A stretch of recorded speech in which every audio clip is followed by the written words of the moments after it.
Fala galera, beleza? Vamos para a nossa aula de número 5, nosso módulo 5 de resolução de questões de Geohistória de Goiás, tá certo? Feita especialmente para você, futuro servidor público, futuro policial militar, beleza? Vamos rebentar essa banca, vamos lá, vamos para cima, pessoal. Vamos lá. Sem mais delongas, vamos para o nosso slide, beleza? Vamos para o nosso slide. Vamos avançar, questão 23, ok? Questão 23 é uma questão que vai falar sobre um assunto importante também, tá? Essa questão das zonas metropolitanas, tá? Nós temos aí, tá, dois conceitos importantes, tá? Gostaria de tratar aí o conceito de conurbação. O que seria a conurbação? A conurbação, pessoal, é a aproximação,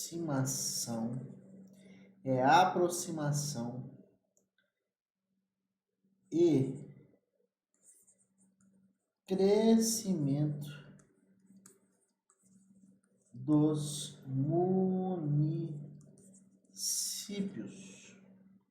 Aproximação e crescimento dos municípios, chegando a se encontrar e se relacionar. Então, isso aconteceu, por exemplo, com Goiânia e Aparecida de Goiânia, né? Goiânia cresceu, Aparecida de Goiânia, e aí eu pergunto para você, onde que começa e onde termina Goiânia e Aparecida, né? Então, em função disso, pessoal, que é difícil a gente conseguir saber, né? Porque essas cidades foram crescendo a ponto de quase virar uma cidade só, né? A aproximação e crescimento dos municípios chegando a se encontrar e se relacionar, né? E essa relação gera aí um movimento pendular. O que é um movimento pendular? Como um pêndulo, né? A pessoa mora numa cidade, mas trabalha em outra, né? Vai se movimentando nesse sentido. E também aqui nós temos alguns conceitos, entre eles, eu queria chamar a atenção para vocês do efeito centrípeto. O efeito centrípeto, pessoal, é um efeito que acontece, tá certo? De fora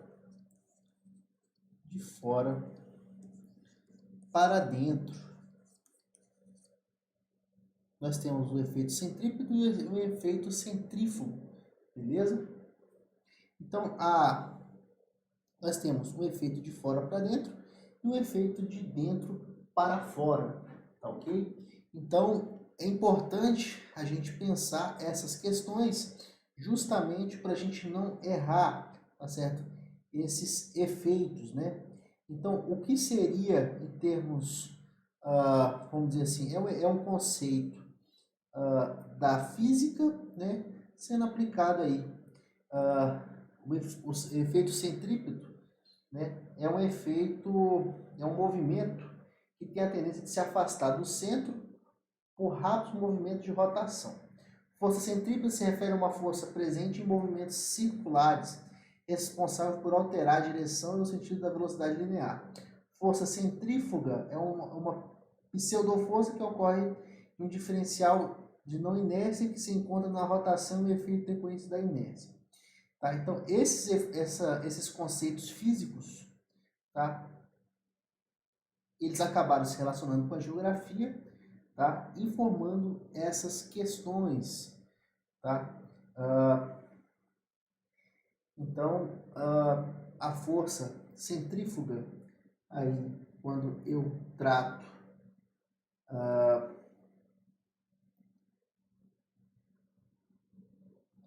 a força centrífuga, quando eu trato da nossa questão, ela vai ter essa base. Beleza, pessoal? Alguns assuntos, né? Alguns assuntos têm essa característica, né? Tem essa característica, mas nós precisamos ficar atentos entre elas, né? Então aqui a gabarito vai ser a letra A, ok?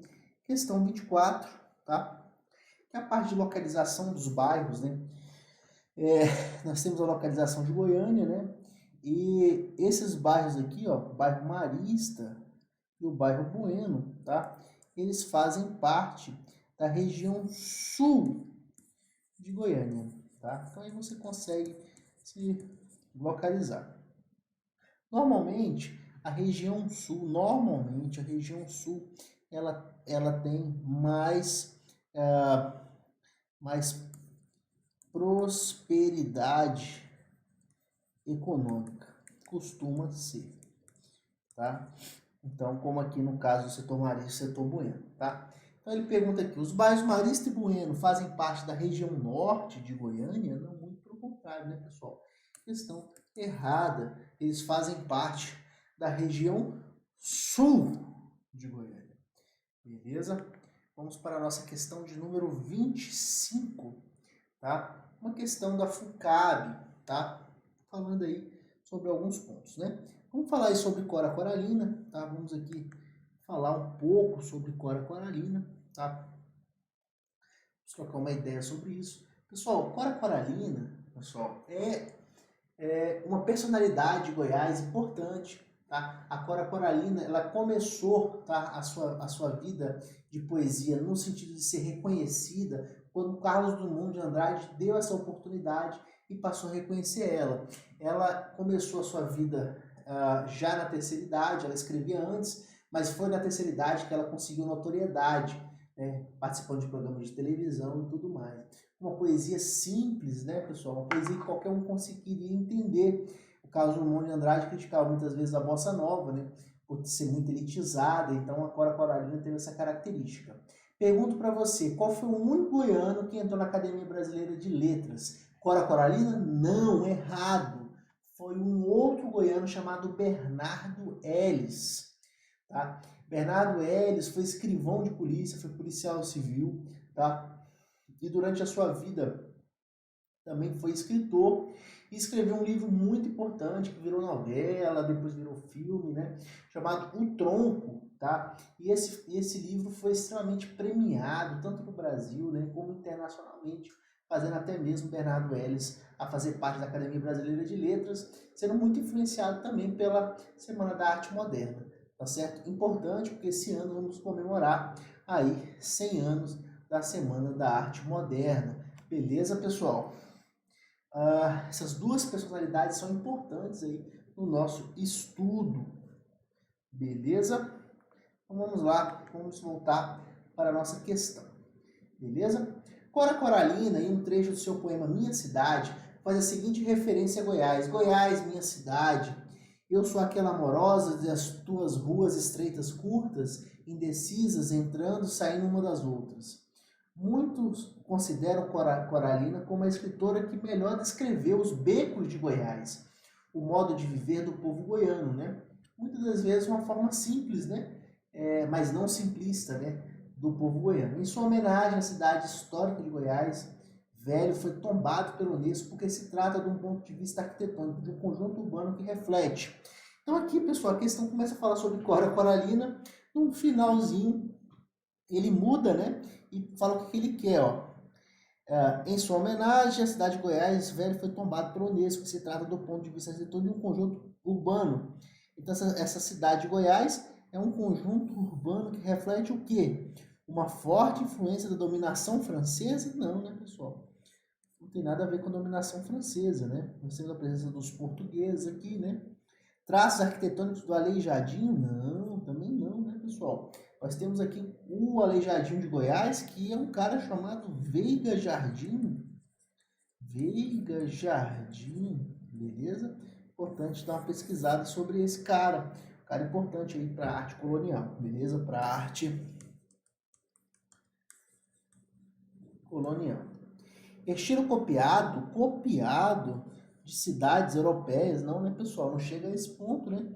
Esse copiado não, ela tem um próprio estilo próprio, né? Ela tem uma própria identidade, né? Forma paulista de ocupação do espaço,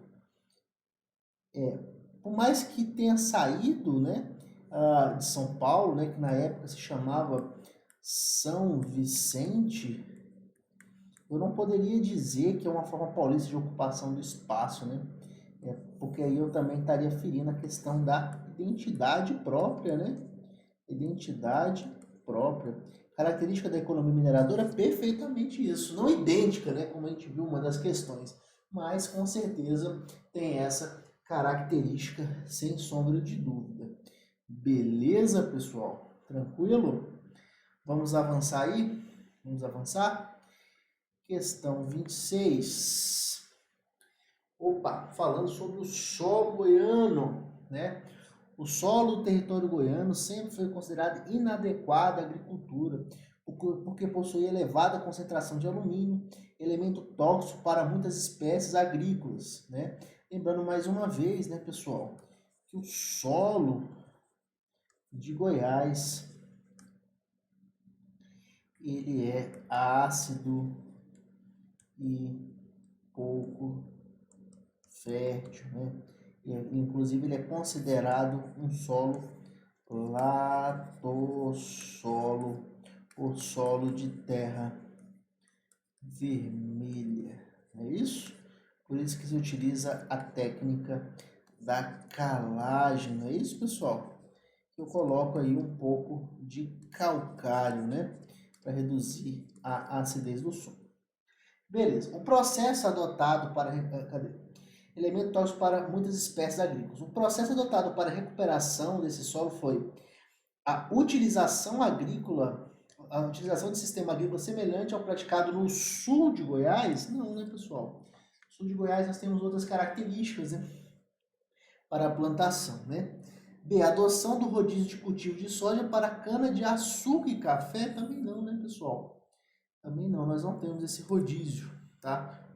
Aqui, a planta que ajuda a soja, né, só por curiosidade, é o milho, né? Porque a planta do milho consegue hidrogenar o solo, né? A prática da técnica da calagem, que reduz a acidez do solo do cerrado, perfeitamente isso. De substituição das florestas que ocupavam a área do plantio de soja, não. Implementação do sistema de irrigagem permanente para o solo inadequado, também não. Beleza? Então aqui a gente conseguiu fechar muito bem a 26. Não é isso, pessoal? Vamos para a nossa questão de número 27.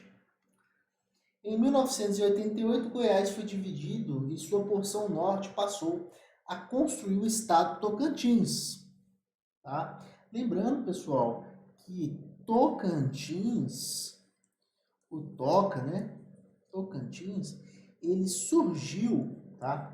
Ele surgiu formalmente, tá? Na nossa Constituição, né, Federal de 88, onde nós tivemos uma consulta popular e a população votou pela divisão do estado de Goiás e Tocantins. Isso aconteceu no governo de Henrique Santilo, beleza? Governador de Goiás na época.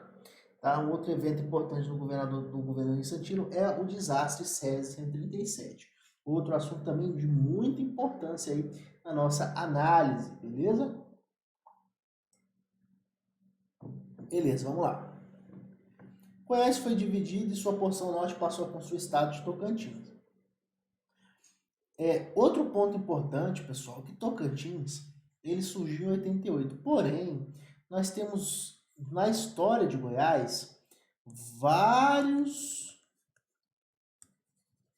movimentos separatistas, tá? Tivemos vários, como, por exemplo, um movimento que aconteceu na independência, né? Vamos falar sobre esse movimento aqui, pessoal. O que aconteceu nesse período? Vamos lá. Pessoal, nós devemos lembrar, tá certo, que em 1822, tá? Nós tivemos 7 de setembro de 1822, a independência do Brasil. Esse ano comemoramos 200 anos, né? Bicentenário da independência. Pessoal, olha só, Depois da independência, um cara chamado Teutônico Segurado, tá, que ele pertencia ao norte de Goiás, o norte sempre se achou injustiçado, tendo em vista que a quantidade de impostos que eram cobrados no norte eram iguais às cobradas no sul. Isso causava um certo transtorno, porque o norte se achava injustiçado porque não tinha as mesmas riquezas, as mesmas oportunidades do sul. Então nós tivemos vários movimentos separatistas, como esse do Teutônio Segurado, que tentou separar o norte e o sul na época da independência, mas não conseguiu, porque o governador de Goiás, na época, conseguiu conversar com José Bonifácio, que era o conselheiro de Pedro I, e Pedro não deixou essa separação, beleza? Mas nós tivemos vários movimentos separatistas antes de 88, mas em 88 que formalmente vai acontecer essa questão, beleza? Então vamos para a nossa questão aqui. Ó. Em 1988, Goiás foi dividido em sua porção norte, passou a construir o estado de Tocantins. A divisão atendeu ao antigo desejo das autoridades do norte goiano, que argumentava o desejo de separação. Isso está relacionado corretamente em a tendência separatista da população daquela região. Pessoal, a população, ela queria, de certa forma, a separação, mas é muito mais uma questão financeira, uma questão econômica. Superar os problemas relacionados à luta pela terra? Não tinha um problema relacionado à luta pela terra. Recuperar o atraso econômico em relação à parte sul? Talvez. Criar polos produtores de matérias-primas na região? Não, várias matérias-primas já eram produzidas na região. Atrair capital estrangeiro para a exploração do subsolo? Também não. Então ficamos aí entre a letra A e a letra C. A tendência separatista da população e recuperar o atraso econômico em relação ao sul. É muito mais a questão econômica, beleza? Do que social, tá? Então a questão econômica, ela é muito forte, tá? Justamente porque o norte se achava injustiçado em relação à região sul, tá certo, pessoal? É importante, como eu falei, a gente ver esses pontos importantes, né? Aqui a gente acabou falando sobre a separação do estado de Goiás e Tocantins, mas também é importante nós falarmos aí sobre, aqui até mesmo no governo do Henrique Santillo, sobre o Césio 137, pessoal. O Césio 137 também aconteceu no governo do Henrique Santillo, foi o maior acidente radioativo, né? O segundo maior do mundo, né? Perdendo só para Chernobyl, né? Uma máquina de raio-x em Goiânia foi achada por catadores de lixo, e esses catadores de lixo achavam que era um metal precioso, e vocês imaginam o desastre que isso aconteceu, o efeito disso até mesmo para o Brasil e para o mundo, né, que noticiou isso de forma muito negativa. Obviamente, isso causou um dano, várias pessoas morreram, tiveram seus membros decepados e doenças, né, diversas em relação a isso, tá ok? Isso foi bem danino, né, bem problemático aí para a época, né? Então, nós também tratamos esse assunto, né? Em relação a Tocantins, também nós não podemos deixar de lembrar, tá certo? Um outro evento que aconteceu ainda no regime militar, que é a Guerrilha do Araguaia. A Guerrilha do Araguaia aconteceu ali, onde hoje é Tocantins, né? Mas na época era Goiás, uma região chamada Xambioá. Essa região chama Xambioá. Essas guerras aconteceram ali às margens do Rio Araguaia, tá certo? O movimento guerrilheiro chinês tentou se formar ali, e o exército fortemente coibiu, a imprensa pouco não teve condições de noticiar, de cobrir, e o movimento foi fortemente reprimido, tá certo? Nós precisamos lembrar também sobre essa questão, tá certo? São temas transversais que podem também serem cobrados, né, pessoal? E é muito legal a gente poder tratar esses assuntos aí através das questões, né? É a melhor forma, com certeza, da gente estudar, tá? E eu até digo para vocês, olha, como é que está seu nível de questão, né? Estudar por questões é uma grande oportunidade. Aqui os Caveiras Negras, com certeza, de forma, com excelência, né? Proporciona isso aí para vocês poderem estar estudando e desenvolvendo um trabalho aí sobre isso, ok? Pessoal, agora a gente termina nosso quinto módulo, tá? O nosso quinto módulo de resoluções de questões, tá certo? E eu vou aguardar vocês aí na nossa sexta aula, tá? Onde a gente vai terminar aí mais algumas questõezinhas, tá ok? Aguardo vocês no nosso sexto módulo. Um grande abraço.